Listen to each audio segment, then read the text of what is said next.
So రీసెంట్‌గా supreme court ఒక కేసులో జడ్జిమెంట్ ఇచ్చింది. అదేంటంటే దంతాలతో ఎదుటి వ్యక్తిని దాడి చేసిన డెడ్లీ వెపన్ కిందకి రాదని చెప్పేసి కేసు కొట్టేయడం జరిగింది. అసలు ఆ కేసులో ఏం జరిగింది మేడం? యాక్చువల్‌గా ఏందంటే రీసెంట్‌గా బాంబే హైకోర్ట్‌లో ఒక కేస్ ఫైల్ అయింది. ఏంటంటే ఒక ఇద్దరు బ్రదర్స్ కొట్టుకున్నప్పుడు ఒక బ్రదర్ ఇంకో బ్రదర్‌ని టీత్‌తోని కొరికిండనమాట. కొరికినప్పుడు ఏమైందంటే ఇది డెడ్లీ వెపన్ లాగా యూజ్ చేసి నాకు బ్లడ్ వచ్చేంత కొరికిండు కాబట్టి నేను సెక్షన్ 324 ఐపీసీ కింద నేను కేస్ పెడతా అని చెప్పి కేస్ పెడితే ఆ కేసులో ఏమైందంటే హైకోర్టు యాక్చువల్ ఏంటంటే సెక్షన్ 324 ఏం చెప్తదంటే 324లో గ్రీవియస్ హర్ట్ అనేది ఉండాలి. గ్రీవియస్ హర్ట్ అంటే ఏంటంటే ఏదైనా వెపన్ యూజ్ చేసి గ్రీవియస్ హర్ట్ చేస్తే దానికి 324 సెక్షన్ పడతది. దాని కింద పనిష్మెంట్ పడతదని చెప్పేసి చెప్తారు. అయితే ఇక్కడ ఏమైందంటే పళ్ళతోని కొరికింది కాబట్టి ఇది సెక్షన్ 324 గ్రీవియస్ హర్ట్ ఉంది కాబట్టి ఈ కేసు ఇట్లా అని చెప్పేసి వాళ్ళు ఫైల్ అయితే హైకోర్టు దాన్ని కొట్టేసింది.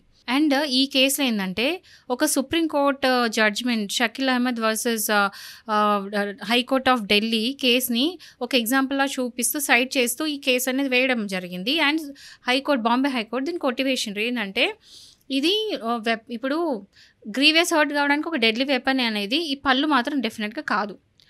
అండ్ ఎస్పెషల్లీ అక్కడ కొరికినప్పుడు అసలు ఇంజరీ లేదు, అక్కడ మార్క్స్ కూడా లేవు, టీత్తో కొరికినట్టు మార్క్స్ కూడా లేవు. సెక్షన్ 324 ఉండాలి అంటే డెడ్లీ వెపన్ ఉండాలి, గ్రీవియస్ హర్ట్ ఉండాలి. సో ఇక్కడ డెడ్లీ వెపన్ టీత్ కాదు అండ్ ఆల్సో గ్రీవియస్ హర్ట్ చూపించడానికి అక్కడ ఏ మార్క్స్ లేవు, ఇంజరీస్ లేవు. సో ఇది సెక్షన్ 324 కాదు అని చెప్పేసి కేసు అనేది కొట్టడం జరిగింది. సో ఇది కొంచెం డిఫరెంట్ కేసు అనమాట. సో కొంతమంది గోర్లతో కూడా దాడి చేస్తూ ఉంటారు. సో దీన్ని ఎలా చూస్తుంది చట్టం? ఇక్కడ ఏంటంటే గోర్లైనా సరే, టీత్ అయినా సరే, ఏదైనా సరే అది డెడ్లీ వెపన్ కిందికి రాదు. డెడ్లీ వెపన్ ఏంటంటే గన్, కత్తి, చాకు ఇలాంటి ఏవైతే అంటే స్టోన్స్ అట్లా ఏవైతే ఒక వెపన్ ఉండి దాన్ని గట్టిగా కొడితే చచ్చిపోతారో, మనుషులకి తీవ్రమైన గాయాలు తగులుతాయో అది మాత్రం డెడ్లీ వెపన్ అవుతుంది. ఆ డెడ్లీ వెపన్ డెఫినేషన్లో టీత్, నెయిల్స్ ఇవన్నీ కవర్ కావన్నమాట.